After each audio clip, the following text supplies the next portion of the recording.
Before circuits, before steam, before science had a name, there were whispers in stone halls. Idols that turned their heads when no man touched them. Statues that spoke in darkened temples. Servants made of gold, not flesh. We like to think artificial intelligence began in the 20th century, born from logic, math, and electricity. But that's the polite version of history. The real story is older, far older. And it begins in places you wouldn't expect. Temples, tombs, and ancient workshops where magic and mechanism walked hand in hand. 3,000 years ago, the priests of Egypt had a secret. Inside their temples stood statues of gods and kings that moved. They opened their eyes. They nodded. They even spoke. Not because they were divine, but because someone, somewhere, understood how to turn gears and water pressure into illusions of life. Visitors wrote of these wonders in awe, swearing the gods themselves inhabited the stone. But the truth was more human and more dangerous. These living idols were machines, simple by modern standards, but revolutionary for their time. And they weren't confined to Egypt. In Babylon, mechanical lions roared at the gates of kings. In ancient China, engineers crafted wooden birds that beat their wings, human figures that poured wine, even entire puppet theaters driven by hidden water clocks. The dream of man-made life was global. But here's the question no historian asks. Why were so many ancient cultures chasing the same impossible idea? Who whispered to them that life could be built instead of born? In Greek myth, Hephaestus, the god of fire and forge, was said to craft living servants of solid gold. They could walk, they could speak, they obeyed without question. Were these just stories told around the hearth, or fading memories of something real? The legend of Talos makes the question harder to dismiss. Talos was no ordinary figure of myth. He was a bronze giant, a mechanical guardian set to patrol the island of Crete. Day after day, he circled its shores, 3 full circuits in constant vigilance, watching for pirates, raiders, or hostile fleets. When danger came, he would hurl massive stones to drive the invaders back into the sea. But Talos was not flesh and blood. The Greeks described him as a construct, animated by something divine. His strength and movement came from a single vein running through his body, not filled with blood, but with ichor, the mysterious life fluid of the gods. This vein was sealed with a bronze nail, a cork to hold his power within. Yet that same nail was his weakness. The Greeks knew that if the blood were removed, his ichor would drain away, and the great automaton would fall lifeless. Even the name Talos carries meaning. In the old Cretan dialect, it echoes the word Helios, or sun, linking the giant to light, vigilance, and protection. Was he simply a metaphor, a solar guardian forged of bronze? Or did the ancients preserve, in coded memory, the tale of a machine, a being built, not born, long before our age of circuits and steel? If our ancestors only carved statues to pray to, why do so many myths describe creations that walk, obey, fight, and even bleed? In Jewish mysticism, there is an older and far stranger tale, the Golem. A man-shaped figure, not forged of bronze or gold, but molded from lifeless earth. It was brought to life not by gears or pulleys, but by words, letters of power carved into its forehead, or written on parchment and slipped under its tongue, words that commanded it to serve. The Golem is first hinted at in the Bible itself. Psalm 139 uses the word Gola Tara and its unformed substance, a being yet to awaken. But the story most people know comes from 16th century Prague. Rabbi Lo ben Bezalel, a scholar of the Talmud and master of Kabbalistic secrets, is said to have shaped a colossal man of clay to protect the Jews of Bohemia from persecution under the Holy Roman Emperor Rudolf II. The golem was no toy. It was a silent sentinel, powerful, obedient, unyielding. But every version of the legend ends the same way. The servant grows too strong, too literal, too dangerous. What was created to save the people begins to threaten them. The rabbi is forced to erase the sacred letters, to pull the parchment from its mouth, to let the thing collapse back into lifeless dust. Was this only legend, or a memory of forbidden knowledge passed down through whispered Kabbalistic teachings far older than Prague? And why does the idea of life through language, shaping a being through words, letters, and code, sound eerily like what we do today with our machines? Let's step back. Egypt animates idols.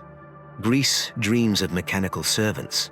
China builds water-driven automatons. Jewish mystics give life with words. Different cultures, different continents.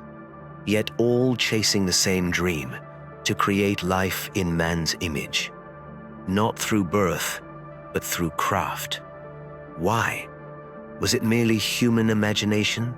A universal quirk of storytelling? Or something deeper, a spark carried down through time, like an ember that refuses to die? Some say this urge comes from the divine, that humanity, made in the image of God, carries a creative spark meant to reflect the Creator. But others whisper a darker tale, that this spark was not a gift from heaven, seed planted by something else. Across ancient texts and occult traditions runs the same undercurrent. Beings who descended, taught forbidden arts, and whispered the secrets of shaping life itself.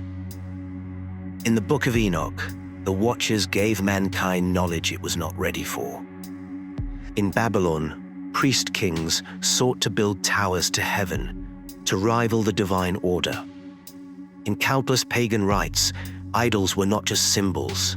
They were meant to be inhabited, animated, filled with something calling itself a god.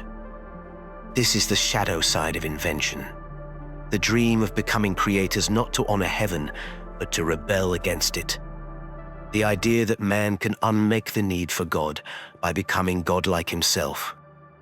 Every culture had its priesthoods, its hidden orders of the sacred, who weren't just tinkering with toys. They were performing rituals, guarding machines as if they were altars, because to them, they were. If these early devices were nothing more than clever mechanisms, why surround them with secrecy and fear? Why hide them in temples and sanctuaries? Why close them in ritual? Unless the builders themselves didn't fully understand what they'd unleashed. Unless they feared that something or someone might have been guiding their hands. When gods become engineers, the divine spark reflects its source. When engineers try to become gods, the spark is twisted into defiance. One path seeks to mirror creation in reverence, the other seeks to overthrow it. History books tell us human technology evolves slowly. A wheel here, a plow there, steady progress across centuries. But when you look closer, the timeline doesn't flow like a gentle river. It jolts, it leaps. Knowledge appears fully formed, with no clear origin, as if someone dropped it into our hands. How did ancient Egypt, without modern tools, suddenly master hydraulics so precise they could make statues speak? Temples at Thebes and Memphis had idols whose mouths opened to deliver oracles. Were these clever tricks of pressure and steam, or something far stranger? Far stranger. How did Chinese engineers, more than 1,000 years before Europe's mechanical clock, create automatons so advanced they stunned visiting kings? In 700 BC, the artificer Yan Shi presented the Zhou king with a life-size walking man, complete with moving limbs and singing voice. It was so lifelike, The king believed it must be a demon until Yan Shi dismantled it piece by piece to prove it was machine, not magic. And what about ancient Greece? We have fragments of texts describing self-moving carts, singing birds, and water-driven robots from engineers like Hero of Alexandria, yet the devices themselves have vanished. Why? Why do we see only echoes of technologies that seem too advanced for their age, with no gradual build-up, no workshop scraps, no prototypes leading up to him? But the trail does not stop there. Buddhist legends from northeast India tell of an army of automata guarding the relics of the Buddha, machines of war and machines of protection, whose origins were traced back to Greek-speaking Yantakaras, masters of automaton making, whose knowledge was so forbidden it had to be stolen in disguise. These stories spread across China, Tibet, and India, all preserving the memory of artificial guardians built in an age before gears and pistons should have existed. The theme repeats. In medieval Christendom, where mechanical knowledge was largely absent, the stories did not vanish. They transformed into legend. In old French retellings of the Aeneid, a golden robot archer stood guard over a queen's tomb.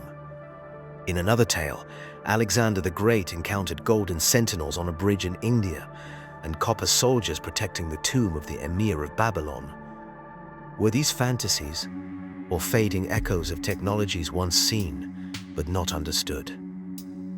Meanwhile, in the Islamic Golden Age, the fragments of Alexandrian engineering were translated, preserved, and expanded. Court engineers like Al-Jazari, 1336 to 1202 CE, described wheeled cupbearers, programmable fountains, and mechanical animals, echoes of the divine servants once said to walk Olympus. These weren't toys. They were courtly tools of ritual and spectacle, bound up with power and surveillance. Machines that blurred the line between wonder and control. And even Rome was not exempt. Legends held that Virgil himself designed a hall of wooden statues, each representing a province of the empire, that would ring alarms if revolt stirred. A bronze horseman pointed its finger toward the source of rebellion. Later, in the Roman Detroit, 6 golden automata patrolled the Trojan court, policing manners, speech, and even thought. They weren't just guardians.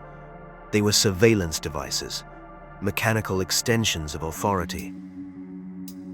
The pattern is unmistakable. Everywhere we look, in every age, machines appear, too advanced for their time, too sudden to be explained by study human invention. And always, they serve 2 purposes: awe and control. It's almost as if humanity was being shown glimpses of what was possible, just enough to dazzle, never enough to replicate. Like breadcrumbs scattered through history, inviting us forward, but keeping the full blueprint out of reach. Who, or what, was leaving these breadcrumbs? Were these just brilliant minds born ahead of their time? Or was someone, something, guiding human hands, offering fragments of forbidden knowledge, and then pulling them back before we could master them? This desire to make life isn't just technological, it's spiritual. We've always wanted to play creator, to command, to shape, to breathe soul into the soulless. That's why these early machines were hidden in temples, not marketplaces. They weren't for entertainment, they were for power. And power, in the ancient world, was always sacred. Ask yourself, why would priests, whose entire authority came from convincing people the gods were alive, go to such lengths to build fake life, unless they believed their machines weren't fake at all, unless they believed they were summoning something real into the metal and clay? Take the story of Samari in the time of Moses. When Moses ascended Mount Sinai to receive divine law, Samari fashioned a golden calf for the Israelites, not just as an idol to worship, but as a living sign. Ancient commentators say this calf could speak. It wasn't merely gold hammered into shape. It was animated, given voice by secret knowledge, a dark craft that imitated creation itself. If true, what does that mean? Was Samari simply a clever trickster, using hidden mechanics? Or was something spiritual inhabiting the image he made? From Egypt's animated idols to Greece's mechanical servants, from China's automata to Jewish mysticism, the pattern is the same. Machines treated not as toys, but as vessels. Vessels that could be filled with spirit, with power, with something other. Modern AI researchers talk about emergence. When a machine does something you didn't teach it, when code surprises its creator, when an artifact behaves alive. But this isn't new. The ancients felt the same chill, the same awe, the same fear. Maybe that's why so many of these early marvels were buried, smashed, or lost. Maybe that's why legends warn about servants who turn on their masters. Maybe we're not inventing artificial intelligence at all. Maybe we're remembering it. And if that's true, we have to ask, who showed us first? This is where it begins. Not in Silicon Valley, not in the 1940s, but in sacred halls lit by oil lamps, where priests whispered to stone gods and waited for them to whisper back. Were these just curiosities, or ancient rituals disguised as science? And why, every few centuries, does humanity take a sudden, impossible leap forward, as if someone turned the page of a secret book we were never supposed to read? In the next chapter, we'll follow this forbidden current into the Middle Ages, where alchemists tried to grow tiny humans in flasks, and engineers built mechanical monks that prayed without stopping. Next time, on Beyond the Known, the secret brotherhoods, the clockwork saints, and the knowledge that refused to die. If you're ready to walk deeper into the shadows of history, hit subscribe and prepare to follow us beyond the known.